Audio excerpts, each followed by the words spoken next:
आज सभागृहामध्ये मी एक लक्षवेधी मांडली आणि त्या लक्षवेधीमध्ये राज्याचे महसूल मंत्री माननीय चंद्रशेखर बावनकुळे साहेब यांनी खूप सकारात्मक उत्तर दिलेलं आहे।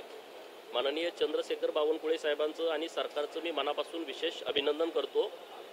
शेतीशी निगडीत हा विषय आहे, शेतकऱ्यांशी निगडीत हा विषय आहे। महाराष्ट्रामध्ये शेतकऱ्यांचे जे शेतीचे वर्गवारी आहे ती 3 प्रकारची आहे। एक भोगवटदार वर्ग 1, भोगवटदार वर्ग 2 आणि तिसरी इनाम वर्ग 3। भोगवटदार वर्ग 1 मध्ये काही अडचण येत नाही, ती वडिलांची जमीन आहे, पंजोबाची जमीन आजोबाच्या नावावर, आजोबाची परत वडिलांच्या, वडिलांची परत मुलाच्या परत, अशी पिढ्यानपिढ्या ही रितसर विक्री करणं, खरेदी करणं किंवा वारस नोंद करणं यामध्ये काहीच अडचण नाही। भोगवटदार 2 आणि इनाम वर्ग 3च्या बाबतीमधला हा विषय आहे। भोगवटदार 2 मध्ये जी शासनानं बक्षीस दिलेली जमीन आहे, म्हणजे त्यामध्ये महारवतन असेल, त्यामध्ये सुतारकी असेल, त्यामध्ये ढोरकी असेल, त्यामध्ये कुंभारकी असेल, त्यामध्ये रामोशी वतन असेल, देशपांडे वतन, कुलकर्णी वतन, पाटील वतन, देशमुख वतन किंवा अन्य अशी अनेक वतनं आहेत। आणि त्या बाबतीमध्ये तहसीलदार, प्रांत आणि कलेक्टर साहेब यांना राज्य सरकारनं अधिकार दिलेले आहेत की रेडी रेकनरच्या 50% भरून त्यांनी त्यांना विक्री करण्यास परवानगी द्यावी आणि 1 कोटीच्या वर जर आलं तर ते परत राज्य सरकारकडे येते। आणि तिसरा जो विषय आहे देवस्थान इनाम वर्ग 3चा, जेव्हा पूर्वी राजे होते, राजांनी अनेक देवस्थानात जमिनी दान दिलेल्या आहेत। केवळ काही लोकांना एखादा देव पावला तर ते देवस्थानाला जमिनी दान द्यायचे। आणि मग 1950ला जो एक कायदा आला, मुंबई सार्वजनिक विश्वस्त व्यवस्था अधिनियम, या 1950च्या कायद्यानुसार धर्मादाय आयुक्ताकडे या जमिनी नोंद झाल्या। शेतकऱ्यांना ते माहीत पण नाही काय या जमिनी धर्मादायकडे पीटीआरला कशा काय गेल्या। आणि पश्चिम महाराष्ट्रामध्ये ज्या धर्मादायकडे जमिनी नोंद नाहीत त्या पश्चिम महाराष्ट्र देवस्थानकडे नोंद आहेत। आता लोकांची अडचण अशी झाली, 2018ला एक शासनाने निर्णय केला की जे मूळ सदरी लोक होती, जे शेतकरी पिढ्यानपिढ्या ह्या जमिनी कसून खातायत आणि देवाची पूजा अर्चा करतायत, त्यांना इतर हक्कामध्ये टाकलं। इतर हक्कामध्ये टाकल्यामुळे त्यांना जमिनीवरती कर्ज काढता येत नाही, तिथं काही बोर मारता येत नाही, तिथं विहीर पाडता येत नाही किंवा आता त्यांना तिथं शेती पण करता येत नाही, असा एक संघ तयार झाला। आणि राज्यामध्ये ही काय परिस्थिती आहे, राज्यामध्ये कोकण विभागामध्ये 2048 मंदिर आहेत, नाशिकमध्ये 1925 मंदिर आहेत, पुणे विभागामध्ये 11,549 मंदिर आहेत, अमरावती विभागामध्ये 89 आणि छत्रपती संभाजीनगरमध्ये 7,592 देवस्थानांची नोंद आहे। आणि या खातेदारांची संख्या 1,26,024, म्हणजे पूर्वीचे खातेदार आहेत, आता त्यांची वारस करून हे 10 लाखापर्यंत संख्या जात असेल। आणि जमीन आहे 4,20,422 एकर जमीन आहे। आणि म्हणून मी लक्षवेधीच्या माध्यमातून माननीय मंत्री महोदयांच्याकडे, सरकारकडे ही मागणी केली की आपण जसं मराठवाड्यामध्ये मागं जो निर्णय केला, निजामकालीन ज्या जमिनी आहेत त्याच्याबद्दल कॅबिनेटमध्ये निर्णय केलेला आहे, आणि तशा पद्धतीनं महाराष्ट्रातल्या ज्या देवस्थानच्या इनाम वर्ग 3च्या जमिनी आहेत त्याच्याबद्दल हे खालसा करण्याच्या दृष्टिकोनातून सरकार काही विचार करणार आहे का, की जेणेकरून या 10 लाख लोकांना, शेतकऱ्यांना त्याचा फायदा होईल। तर सरकारने याबाबत सकारात्मक उत्तर दिलंय की होय, आम्ही या शेतकऱ्यांच्या बाजूने आता विचार करतोय आणि तशा पद्धतीने आम्ही निर्णय घेण्याच्या तयारीत आहे। दुसरी मी मागणी अशी केलेली आहे की देवस्थानची जी पूजा अर्चा किंवा ज्या सगळ्या प्रथा परंपरा आहेत त्या पण चालल्या पाहिजेत। जमीन विक्री करून 5% रेडी रेकनरमध्ये हे शक्य होणार नाही। आणि म्हणून तशा पद्धतीचा महाराष्ट्रातल्या जी मोठी देवस्थान आहेत त्यांची काही अडचण नाही, त्यांच्याकडं मोठ्या प्रमाणामध्ये इन्कम आहे, परंतु जी छोटी छोटी मंदिर आहेत आणि जी या जमिनीवरती अवलंबून आहेत त्याच्याबद्दलचा व्यवस्थितपणे अभ्यास करून त्याच्या रेडी रेकनरच्या एक चांगली रक्कम ही देवस्थानच्या नावावरती फिक्स डिपॉझिट ठेवून आणि ती लॉक करायची, परत ती कुणालाच काढता येणार नाही, त्याच्या व्याजावरती ते मंदिर, तिथले जे सगळ्या प्रथा परंपरा चालतील। तर त्याच्याबद्दलही माननीय मंत्री महोदयांनी सकारात्मक उत्तर दिलेलं आहे। मंत्री महोदयांनी या पद्धतीनं सांगितलं की 2016ला एक उपसचिवांची समिती नेमलेली आहे आणि त्यांचा अजून अहवाल आलेला नाही, तर तो अहवाल लवकरात लवकर येण्याच्या दृष्टिकोनातून सरकार प्रयत्न करेल। आणि जे या देवस्थानच्या जमिनीच्या बाबतीमध्ये ज्या लोकांना नॉलेज आहे अशा लोकांना सुद्धा त्या समितीमध्ये टाकलं जाईल आणि याचा कायदा करावा लागेल आणि तो कायदा करण्याच्या दृष्टिकोनातून सरकार पावलं उचलेल, अशा पद्धतीची भूमिका माननीय मंत्री महोदयांनी घेतलेली आहे। आणि इनाम जमिनी दिलेल्या आहेत सरकारनं मराठवाडा आणि विदर्भामध्ये नजूल म्हणून प्रकार आहे, त्यामध्ये फक्त 5% रेडी रेकनरच्या रक्कम भरून घेतली जाते। आणि मराठवाड्यामध्ये जे मदत मास आहे आणि खित मास आहे त्याची पण 5% रक्कम घेतली जाते. पण परत पश्चिम महाराष्ट्रामध्ये ज्या इनाम जमिनी आहेत, सरकारनं दिलेल्या जमिनी आहेत बक्षीस स्वरूपामध्ये, त्यांची 50% तुम्ही रेडी रेकनरच्या जमा करून घेताय रक्कम. आता ह्या जमिनी रहिवासाच्या जवळ आलेल्या आहेत, गावाच्या जवळ आलेल्या आहेत, त्यामुळे त्याची रक्कम खूप वाढलेली आहे.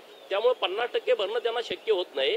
मराठवाड्यामध्ये आणि विदर्भामध्ये जशा पद्धतीनं 5%चा रेडी रेकनरच्या रक्कम भरून घेतली जाते, तशा पद्धतीचा विचार आपण पश्चिम महाराष्ट्रामध्ये करणार आहात का? तर याच्याबद्दलही सरकारनं विचार करू, अशा पद्धतीचं उत्तर दिलेलं आहे. मी माननीय बावनकुळे साहेबांचं आणि सरकारचं मनापासून अभिनंदन करतो. औंध देवस्थानाच्या संदर्भातला एक आरोप तुमच्यावर करण्यात बघा, औंध देवस्थानच्या बद्दल मी कालही बोललो. औंध देवस्थानचा आमचा काडी मात्र संबंध नाही, आम्हाला तो विषय पण माहीत नाही. आणि मुळामध्ये 2012चा हा विषय आहे. आणि जे अनेक शेतकरी आहेत, ही नियमानुसार आहे की एखादं देवस्थान धर्मादायाकडे नोंद नसेल, तहसीलदारांच्याकडं इनाम पत्रकामध्ये त्याची नोंद नसेल आणि त्याची पोकळ नोंद जर सिद्ध झाली, तर ते राज्यमंत्री महसूल किंवा महसूल मंत्री ज्यांच्याकडे कुणाकडे अधिकार देवस्थानचे असतील त्यांच्याकडे ते अपीलात जातात. आणि अपील केल्याच्या नंतर त्यांच्याकडे कोर्टा पद्धतीनं सगळी प्रक्रिया चालते. ते तहसीलदार नोटीस काढतात, प्रांतानं नोटीस काढतात, धर्मादायाला नोटीस काढतात. जर ते नगरपालिका नगर परिषदेच्या हद्दीमध्ये असेल तर नगर विकास विभागाच्या जिल्ह्याच्या अधिकाऱ्यांना ते नोटीस काढत असतात आणि ते सगळी कागदपत्र मागवतात. आणि जेव्हा त्यांचं समोर सिद्ध झालं की ही पोकळ नोंद आहे, तेव्हा ते आदेश देत असतात. त्यामध्ये आमचा काय संबंध आहे? मंत्री महोदयांनी तो निर्णय घेतलेला असतो, त्यामध्ये गोपीचंद पडळकरचा काय संबंध येतो? आणि तेव्हा राष्ट्रवादी आणि काँग्रेसचं सरकार होतं. भाजपच्या नेत्यांच्यावरती आरोप करणं म्हणजे हा पूर्णपणे बालिशपणा आहे. आणि त्याच्याबद्दलची मी स्पष्टता दिलेली आहे की जयंत पाटलांचं ते कोणतरी पिल्लू आहे, ते पुढं करतायत. मी जयंत पाटलांच्या बाबत जी भूमिका मांडतोय, त्यांना वाटतं की गोपीचंदला आपण काहीतरी बदनाम केलं, डॅमेज केलं तर तो थांबेल आणि आपल्यावरती आरोप करायचा राहील, अशी त्यांची एक भूमिका असल्यामुळं ते कुणाला तरी पुढं करतायत. तर त्यांनी रितसर करावं. त्यांनी अधिवेशनामध्ये 2 वेळा हा विषय मांडला होता जयंत पाटलांनी. आता ते एकदम सिनियर लीडर आहेत, 2 वेळा ते सभागृहात या विषयात बोलले. तुम्ही का बघा त्यांचे व्हिडिओ काढून. ते फक्त काहीतरी करायचं तर दुसरं काही सापडत नाही तर काय करावं या हिशोबाने ते माझ्यावरती आरोप करतायत. त्यामध्ये औंध संस्थांचा आणि आमचा काडी मात्र संबंध नाही. आणि जर काही असेल तर त्यांनी कोर्टामध्ये जावं, आम्ही तिथं उत्तर देऊ. बोर्डाने काही शेतकरी आणि जमिनी जर बळकावले असतील तर त्याही त्यांच्याकडून घेतल्या जातील. बघा, ज्या जमिनी बळकवल्या असतील आणि ज्याची काही कायदेशीर प्रक्रिया पूर्ण केली नसेल तर त्या निश्चित काढण्याच्या सूचना मागच दिलेल्या आहेत. 2018ला तशा पद्धतीच्या सूचना सरकारनं दिलेल्या आहेत. परंतु 2 प्रकारे ह्या जमिनी रिलीज केल्या जातात. एक, धर्मादाय आयुक्तांची जर PTRला नोंद असेल तर त्यांची परवानगी घेऊन. अशा महाराष्ट्रामध्ये अनेक जमिनी आहेत की ज्याला धर्मादायांनी पण परवानगी दिलेली आहे. त्या ज्या पर्पजसाठी वापरायचा आहे तो पर्पज त्यांच्याकडे दिला तर. आणि नसेल तर त्यांच्याकडे नोंद नसेल, इनाम पत्रकामध्ये नोंद नसेल, 9394 मध्ये नोंद नसेल, 1950 पूर्वीचे सगळे 7/12 काढले आणि त्याच्यामध्ये जर अशी काही पोकळ नोंद असेल तर राज्य सरकारला तो अधिकार आहे. हे काय असं एकच प्रकरण आहे, हजारो प्रकरणामध्ये त्यांनी परवानगी दिलेल्या आहेत. आणि त्यामुळे जयंत पाटील जरा बावचळलेले आहेत. त्यांना ते सूचना झाले, त्यांना वाटतं मी थांबत नसतो. आणि जयंतरावांना मी कालही सांगितलंय, समोरासमोर वार करा, मी तुम्हाला करतो. कशाला पुढं करा? तुम्हीच येऊन बोला ना. कशाला कोणाला तरी छोट्या कार्यकर्त्याला पुढं करताय?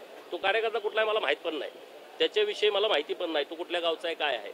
आणि त्यामुळे त्यांना काही भूमिका मांडायची त्यांनी स्पष्ट मांडावी. आम्ही काही चुकीचं काम केलेलं नाही आणि चुकीचं काम केलं तर आमच्यावर कारवाई करा ना, काय अडचण नाही, आम्ही त्याला फेस करू. आता अनेक किती वेळा सांगू? पण आम्हालाच माहित नाही. मोहित कंबोजांवर त्यांनी थेट आरोप केलेला आहे. काय आरोप केला? मी त्यांनी जलसंपदा विभागाची जी कामं आहेत ती मला माहिती नव्हतं. आमदार असून थेट ती कामं दिली जात आहेत आणि ती कामं मोहित कंबोज यांच्या मार्फत. बघा, त्यांनी काय आरोप केलाय मला माहीत नाही. परंतु माननीय देवाभाऊंच्या नेतृत्वामध्ये जलसंपदा खातं जे काम महाराष्ट्रभर झालेलं आहे ते इतक्या चांगल्या पद्धतीनं काम केलंय. मी दुष्काळी पट्ट्यातला कार्यकर्ता आहे. 2000 कोटीचा निधी माझ्या तालुक्यात. मी काय तेव्हा आमदार नव्हतो तिथं काँग्रेसचा आमदार होता, तिथं भाजपचाही आमदार नव्हता. भारतीय जनता पार्टीचं नेतृत्व आमदार कुठल्या पक्षाचं आहे बघून काम करत नाही. याचं उदाहरण माझंच घ्या ना. जत मतदारसंघामध्ये मी निवडून येण्यापूर्वी काँग्रेसचे आमदार होते. तिथं भाजपनं दुजाभाव केला नाही की अरे बाबा तिथं काँग्रेसचा आमदार आहे ना, आम्ही पैसे कसं देऊ. 2000 कोटी रुपयाचा निधी दिला आणि इतक्या मोठ्या प्रमाणामध्ये काम सुरू आहे. त्यामुळं कुठल्या मतदारसंघामध्ये दुजाभाव करण्याचा विषय नाही. माननीय आमदार कोळीकर साहेब काय बोललेत हे मला माहीत नाही. परंतु देवाभाऊंनी जे काम राज्यामध्ये केलेलं आहे ते गट तट पक्ष पार्ट्या न बघता आणि विभाग न बघता काम केलेलं आहे. नाहीतर एखादा मंत्री झाला का तो त्याच्या मतदारसंघापुरता मर्यादित होतो. जयंत पाटलासारखं मागं कोविड आला आणि टाटाने 8 कोटी रुपये दिले कोविडसाठी. कोविड सेंटर होतं मिरजेत, पैसे नेले इस्लामपूरला. तसा प्रकार इकडे होत नाही. त्यामुळे त्यांचा काय विषय आहे मला माहीत नाही. परंतु भाजपाची भूमिका स्पष्ट आहे. पार्टीचा आमदार असो अगर नसो, त्या सगळ्या विभागामध्ये कामं मोठ्या प्रमाणात होतात. पवार म्हणतात की निधीमध्ये भेदभाव केला जातोय आमदारांना दिलेल्या. रोहितचं मी ऐकलं नाही. या 1 लाखमध्ये